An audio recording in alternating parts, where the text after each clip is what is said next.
আজকে সাংবাদিক বৈঠকটা ডেকেছি যে আপনাদের জানাবার জন্য যে রাজনীতি আজকের দিনে কি পর্যায়ে পৌঁছে গেছে এবং কতটা নোংরা জায়গায় পৌঁছে গেছে সেটা বাংলার সব মানুষকে জানাবার জন্য আজকের এই প্রেসটা রাখা। পরশুদিন হঠাৎ আমার ফোনে একটি ফোন আসে, সে ফোনে ট্রু কলারের মাধ্যমে দেখা যায় যে সেখানে নামটা উঠে আসছে সুদীপ দাস। সে আমাকে হঠাৎ আচমকা বলে যে আপনার খুন হবে এবং আপনি আপনার আত্মীয় স্বজন যাদের দেখা করতে চান তাদের সঙ্গে দেখা করবেন, খুব শীঘ্রই আপনার খুন হবে। আমি খুব লাইটলি নিয়ে ব্যাপারটাকে হাসি মধ্যে দিয়ে বলি তাই, তাহলে একটু ভালো করে বলো কতের মধ্যে হবে, কিভাবে হবে, এরকম আমি কিছু কথা বলি। যদিও আমার তখন রেকর্ডিংয়ের ব্যবধান ছিল না আমার মোবাইলে। এগুলো বলার পরে ও ফোনটা তারপরে কেটে দেয়। আমি মৌখিকভাবে এটাকে আইসি জগদলকে জানে এরকম একটা, কিন্তু খুব লাইটলি জানে।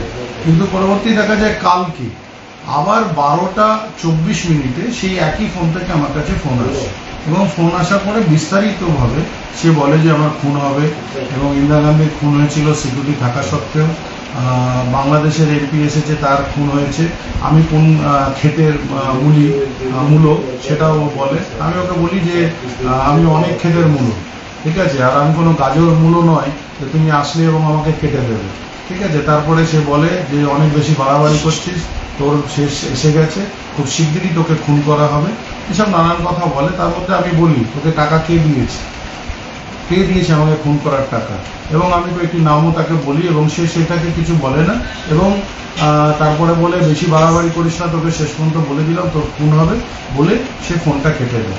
আমি কালকে প্রশাসনের কাছে আমার একটা এফআইআর জানিয়েছি যে এরকম ব্যাপার আমাকে বলা হয়েছে, সেটা আমি পুরোপুরিভাবে প্রশাসনকে জানিয়েছি, তার একটি কপি, এবং রেকর্ডিংটাও কালকের টাইমে রেকর্ড করতে পেরেছি, সেই রেকর্ডটাও আমি দেখেছি।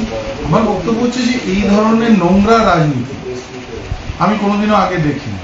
আর আমার আশঙ্কা যে কয়েকটা নটোরিয়াস ক্রিমিনাল ইতিমধ্যেই বেল পেয়েছে তারা, এবং তাদের বিরুদ্ধে আমি সরব হয়েছিলাম এবং মিডিয়ার সামনে এসেছিলাম যখন বিকি যাদবের খুন হয় আমার এখানে। আমার আশঙ্কা যে তারাই এই বদলা নেওয়ার জন্য আমাকে এই ধরনের হুমকি পাঠাচ্ছে, কিন্তু এই হুমকিতে সোমনাথ শ্যাম ভয় পাচ্ছে না এবং আমি তাকে বলেছি যে কোথায় এবং কখন আসতে হবে আমাকে বলো, আমি তোমার কাছে চলে আসছি, আমাকে খুন করতে আসতে হবে না।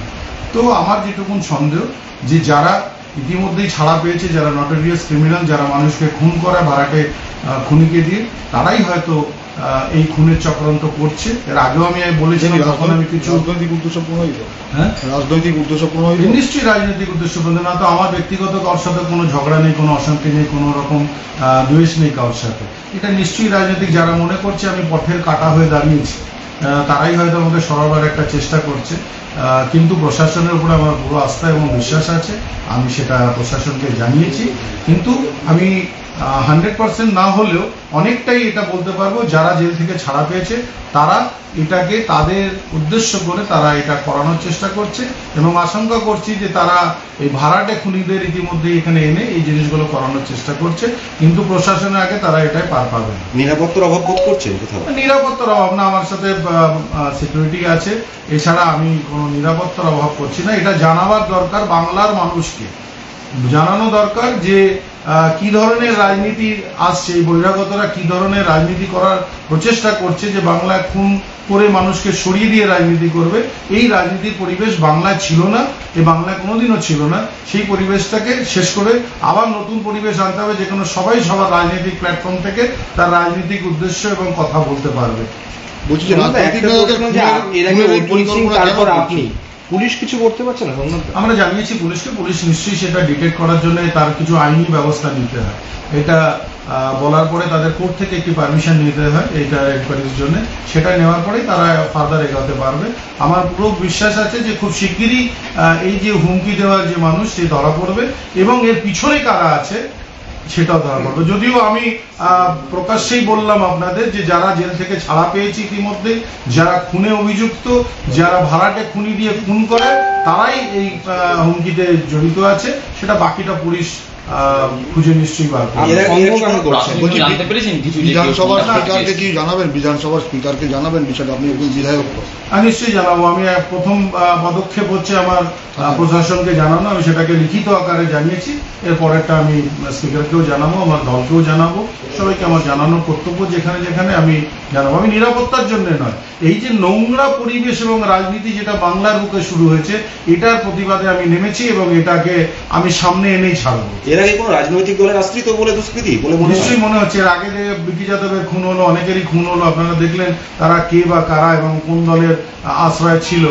এটাও হতে পারে যে সেই ধরনের মানুষরাই এগুলো করছে, কারণ তারাই এটা অভ্যস্ত, এই ধরনের খুন করানো, এই ধরনের মানুষকে হুমকি দেওয়ানো তারা অভ্যস্ত। তো সেটাই আমি আগামী দিন দেখতে চাই যে কারা বা কে করছে। আমি এটাকে নিশ্চয়ই খুঁজে বার করব, আর প্রশাসনের মাধ্যম দিয়ে খুঁজে বার করে এর শেষ দেখেই ছাড়বো। ফোন নম্বরটা দিয়েছেন কাকে পুলিশকে? সন্দেহ করছেন দাদা? ফোন নম্বরটা ফোন পুলিশকে দিয়েছেন? নম্বরটা দিয়েছি, পুলিশকে দিয়েছি, সবটাই আমার স্ক্রিনশটে দেখুন। আগের দিন এসেছিল 11:47, 11:52, আমি ধরতে পারিনি, মিস কল হয়েছে। এবারে 12:03 1:29 আমার সঙ্গে কথা হয়। তারপরে হচ্ছে কালকে আপনাকে আমি দেখাতে পারি, কালকে সুদীপ দাস যে ফোনটা আসে 12:14-তে, 12:24 নয়, 12:14-তে ফোনটা আসে আমার কাছে। এই ফোনটাতে না, সরি, এটা 12:14 নয়, এটা হচ্ছে রেকর্ডিং।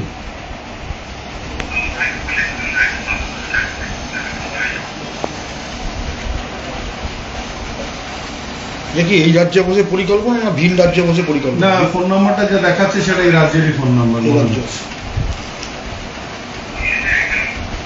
প্রাথমিকভাবে কাকে সন্দেহ করছেন? যারা নটোরিয়াস ক্রিমিনাল, যারা ইতিমধ্যেই আমি আপনাদের পাঠিয়ে, যারা ছাড়া পেয়েছে জেল থেকে।